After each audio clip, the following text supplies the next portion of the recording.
kita ni kena pesan dengan anak. Along, Angah, jangan lupa sedekah Fatihah dengan ayah.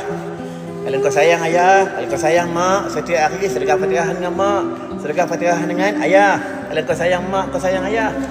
Lepas tu anak ni, kalau kubur mak ayah dekat, ya, pergi kubur mak, kubur bapak. Setiap hari Jumaat pergi kubur mak, kubur bapak. Mak bapak dia tunggu anak, tuan-tuan. Ni bukan cerita dongeng. Kalau tidak, nampak dalam hadis sebut wazuru kubura. Wazuru kubura, ziarahlah kubur, kata Nabi. Tuan-tuan.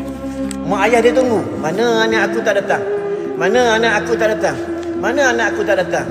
Masa hidup, aku cari duit, aku cari nafkah, aku sekolah dengan dia, aku didik dia. Bila aku dah mati, dia tak mau datang ziarah aku di tanah perkuburan, tuan-tuan. Ya, kalau mak jauh pun, kalau kita ada masa pergi, tuan-tuan. Kenapa? Konvoi motor boleh, pergi mancing boleh, masuk hutan boleh, masuk hutan boleh 2-3 hari. Takkan pergi tengok mak, tengok bapak di tanah perkuburan, tak boleh.